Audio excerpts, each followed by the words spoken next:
Ça c'est sûr, c'est dans les BPF. En plus, on s'est pris une pilule en inspection sur le sujet, il y a 5 ans. Mince, je trouve pas. Mais c'est sûr que ça y est. Bonjour à tous et bienvenue dans cet épisode 21 de C'est marqué dans les BPF. Alors, nous sommes le 22 septembre et aujourd'hui, je vais vous parler de ce qui se passe le 11, 12 et 13 octobre. Nous allons à la 3P et devinez quoi, nous aurons des polos aux couleurs du podcast. Vous pourrez donc nous retrouver dans le... Et on les vend. Paul-Adrien est trop content. Enfin, j'ai des polos aux couleurs de quelque chose.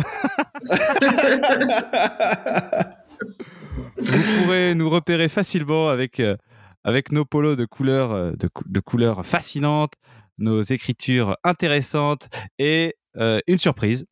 Donc voilà, retrouvez-nous à la 3P, venez nous parler, venez nous aborder, on sera disponible pour vous, pour des interviews, pour des commentaires, etc.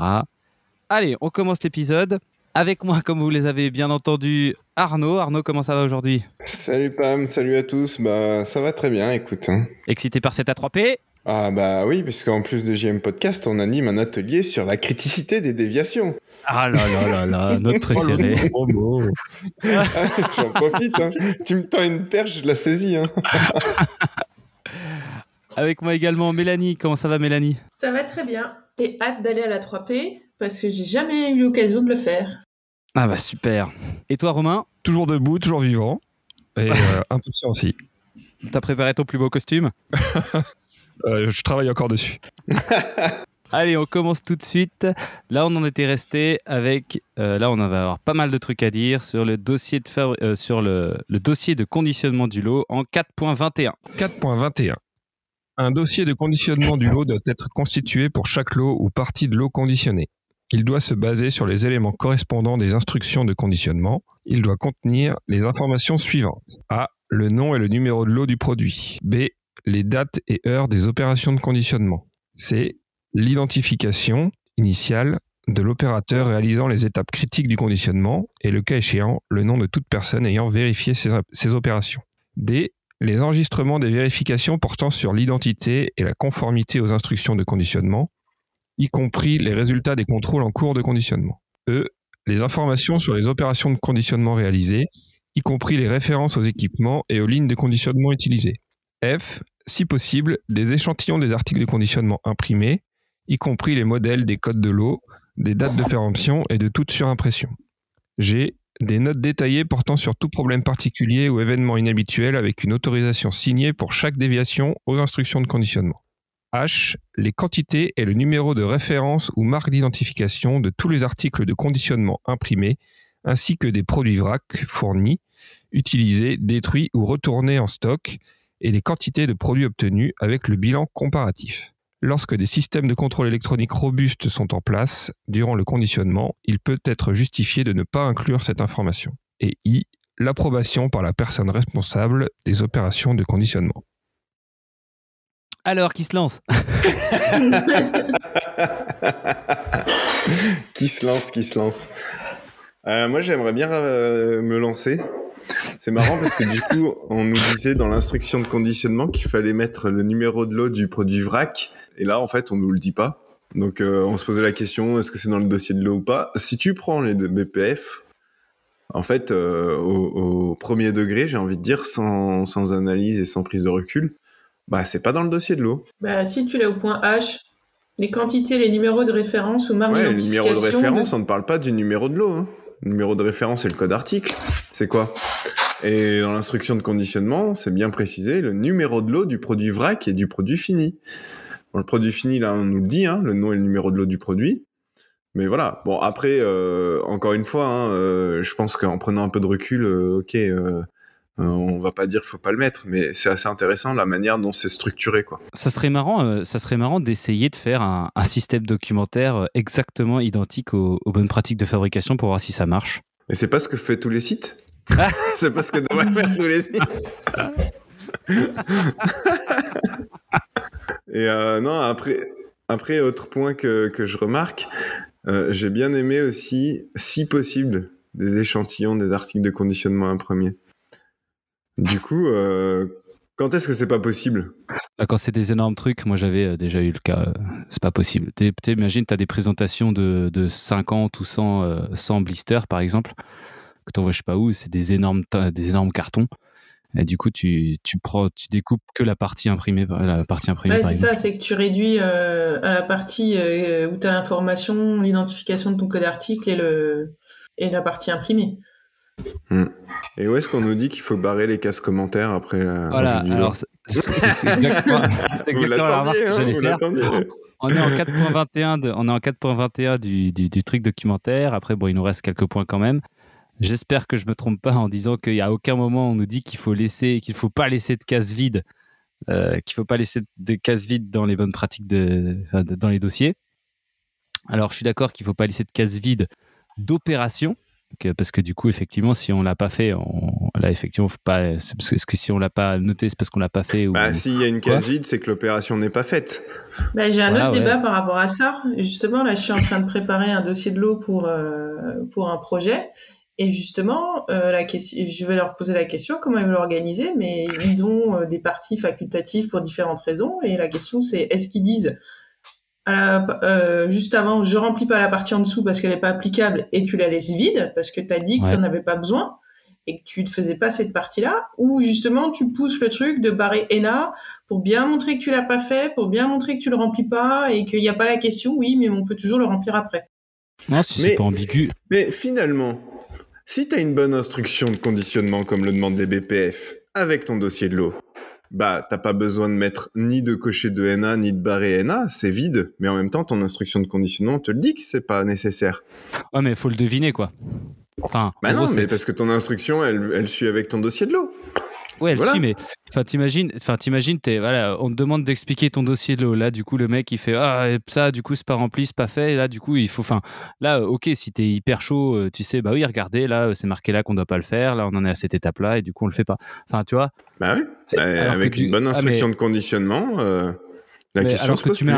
Tu mets un petit truc NA en cas de pas d'utilisation, pas de notice dans ce produit, cocher NA ici, passer en étape 3.7. Terminé, quoi. Et là, du coup, au moins, tu sais pourquoi tu as passé toute cette étape. Ouais, donc en fait, tu conçois ton dossier de lot pour te simplifier la vie en inspection. Non, pour les gens aussi. Pour les gens aussi, parce que c'est plus simple pour les gens de dire cette partie-là, elle est pas applicable, plutôt que de leur demander de barrer 3 pages. Mais moi, je te dis, tu barres pas et tu mets pas que c'est pas applicable. C'est juste ton instruction de conditionnement, elle te le dit. Oui, mais ça arrive au moment où tu en as besoin. C'est-à-dire que là, du coup, cette partie, est-ce que je vais la remplir ou pas ? Et là, du coup, ça te dit, là, est-ce que tu fais ça ? Oui. Du coup, là, tu la remplis. Est-ce que tu fais ça ? Non. Du coup, tu la remplis pas. Enfin, toi, en gros, c'est pour le suivi, quoi. C'est comme c'est dans la logique du truc, quoi. Mmh. Mais je suis d'accord. Case vide fait que tu te poseras la question est-ce qu'il devrait le faire ou pas. Donc on détourne le système en disant je veux au moins une case à dire j'ai eu conscience que j'avais pas à le faire pour pas te poser de questions. Voilà, ouais. Moi je suis pour ça. Et après pour les cases observation, Non, mais moi je fais l'avocat du diable. Si vraiment tu suis les BPF, t'en as pas besoin de barrer tes cases ou de mettre de cases à cocher pour te dire on va pas remplir la suite. Après, concrètement sur le terrain, j'ai bien conscience que c'est plus facile. Mais ce que je voulais mettre en évidence, c'est que en fait, souvent, au final, t'as pas cette instruction de conditionnement qui te dit qu'est-ce que tu dois faire, qu'est-ce que tu dois pas faire, qui suit tout ton dossier de lot et qui te permet de aussi t'y retrouver facilement. Combien de fois on a eu, là je mets les pieds dans le plat, mais en mission de simplification de dossier de lot, on demande aux gens comment ils savent les opérateurs qu'ils doivent faire ça ou pas. Je sais pas. Moi je l'ai eu cette réponse. Et donc le problème il est pas sur comment est-ce que tu attires l'attention de l'opérateur de savoir s'il faut qu'il remplisse ou pas, c'est surtout comment tu fais pour être sûr que ton opérateur il sait qu'il doit faire ou pas, quoi. Et bref, et donc les cases commentaires, ouais. Du coup, si ta case elle est vide, c'est comme une opération qui est pas renseignée, c'est qu'il y a pas de commentaires. Non, voilà. Moi, non. Une case observation, c'est pas une opération. Oui. C'est une case c'est une case qui permet d'ailleurs qui est marquée ici, hein, qui permet de donner des informations, blablabla, des notes détaillées portant tout problème ou événement inhabituel. C'est ces cases-là. Alors effectivement, si à ce moment-là il n'y a pas eu de problème ou de truc inhabituel, bah tu mets rien et t'as pas besoin de barrer en disant que t'as rien fait, parce qu'après imagine le suivant il détecte un problème inhabituel que toi t'as pas détecté et qui veut mettre un truc dans le commentaire, bah il peut pas parce que c'est barré. Bah ouais. Donc pour moi, le fait que au pire, tu fais dans ta, je sais pas moi, tu mets dans ton procédure ou quoi que les cases commentaires ont pas besoin d'être barrées parce qu'elles peuvent être utilisées à tout moment dans la vie du dossier de l'eau. Et puis voilà quoi. C'est ce qu'on a fait sur un site. Hein. Ça a été mis dans la procédure parce que en fait c'est le truc le pire. Pour pousser le bouchon. T'enlèves toutes les cases commentaires, tu gardes que les espaces blancs et les gens ils mettent leurs commentaires dans les espaces blancs. C'est ce qu'on voit sur certains sites où il n'y a pas de cases commentaires. Pour autant, on va pas barrer tous les espaces blancs qui restent dans le dossier de l'eau. Il faut rien marquer. Mais dès qu'on met une case commentaire, faut la barrer. Bah non, en fait, il n'y a pas de commentaire, il n'y a pas de commentaire. Et puis de toute façon, si tu as un commentaire, il doit être daté et visé, donc tu sais à quel moment il a été mis. Alors oui, est-ce qu'il y a un risque que la personne elle l'antidate? Bah en même temps, même si tu as barré et tout, tu peux toujours antidater. Hein, donc ça règle pas le problème de l'antidatage. Donc franchement, je vois pas l'intérêt de barrer les cases commentaires. C'est vraiment un débat. Moi, quand je vois qu'on a encore ce débat aujourd'hui, je me dis mais c'est pas possible quoi. On n'a toujours pas compris à quoi ça sert. T'avais la case commentaire prod et la case commentaire AQ. Ouais. Je pense comme ça, la prod barrait leur case à la fin et comme ça, la Q avait encore la place de remplir. Ah là là là là là là là là. Mon Dieu. Et puis après, la Q venait barrer ses cases commentaires, ouais. C'est pas possible. Et je suis convaincu qu'il y a quelqu'un qui va dire mais si c'est marqué dans les BPF qu'il faut avoir ça. Mais après les BPF c'est qu'ils te disent il faut avoir la traçabilité de ce qui s'est passé, quand ça s'est passé et comment ça s'est passé. C'est pas parce que tu barres ta case commentaire que t'as plus d'informations là-dessus. T'auras les informations parce que les gens ils auraient fait correctement. Ouais, en fait on barre la case commentaire parce qu'on a peur que quelqu'un vienne écrire quelque chose plus tard. Mais bien sûr qu'on peut écrire quelque chose plus tard. On peut avoir un commentaire à la revue du dossier. On peut avoir un commentaire à la libération du dossier. On peut avoir un commentaire n'importe quand dans la vie du produit. Et comme me l'a fait remarquer Romain, qu'est-ce qu'on pourrait marquer dans cette case qui pourrait remettre en question tout ce qui a été fait, quoi? C'est une bonne question. Bon, bref, on pourrait en parler pendant des heures après. Donc ça, c'est peut-être... Je sais plus si on en parle dans le podcast sur le dossier de l'eau de JM Podcast. Si, peut-être bien, ouais. Moi, j'aimerais bien revenir aussi sur l'identification des opérateurs réalisant les étapes critiques du conditionnement. Et donc, identification, c'est mis entre parenthèses initiale. Du coup, est-ce qu'on a besoin, en entrée de dossier de l'eau, de mettre la liste de toutes les personnes qui sont intervenues sur tout le lot de conditionnement, quoi? Ou est-ce que leur initiale au moment du visa est suffisante? Après, sur les sites où le visa, c'est juste la signature, je peux comprendre. Mais tu vois, c'est toujours aussi un débat qui revient à chaque fois, quoi. Et du coup, si quelqu'un oublie de s'enregistrer sur la liste au départ alors qu'il a visé un peu plus tard, tu fais dossier de l'eau pas bon du premier coup? Ouais, ou carrément déviation. Déviation. Et pour en revenir à cette feuille, bah du coup, cette feuille, au final, elle sert juste à savoir quel visa correspond à qui. C'est juste ça, c'est ça, hein. C'est la finalité. Bah, tu peux avoir plusieurs choses. Tu peux avoir cette feuille qui dit je sais qui est intervenu pendant le lot. Cette feuille où t'as pas confiance dans ton système des visas, et ben tu dis t'as le nom de l'opérateur, il met sa signature, son visa, comme ça moi je sais que dans ce dossier de l'eau qui est intervenu et je sais comment le retrouver.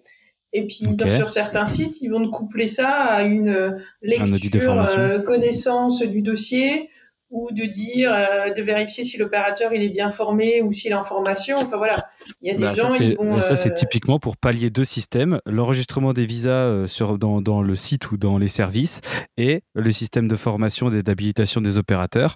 Donc si tu as confiance en l'habilitation et la formation de tes opérateurs, tu n'as pas besoin de mettre cette liste.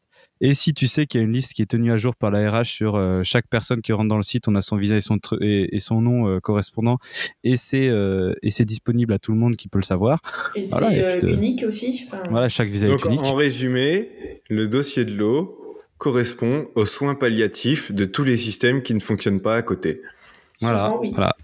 Comme on le disait dans le truc, au plus le dossier de l'eau est touffu, au plus les systèmes, au moins la Q a confiance dans les systèmes annexes. Ouais. Et franchement, je vais pas faire plaisir à nos auditeurs, mais messieurs les inspecteurs, si les dossiers de l'eau sont touffus, interrogez-vous sur la robustesse des systèmes autour de la production. Voilà. Voilà, sur ce... Ah, la balance. Ouais, je suis une balance là, ouais. Mais du coup, pour les auditeurs, si votre dossier de l'eau il est complexe et il est vraiment très fourni, posez-vous la question sur la robustesse de vos systèmes autour de la production. Système support, ouais.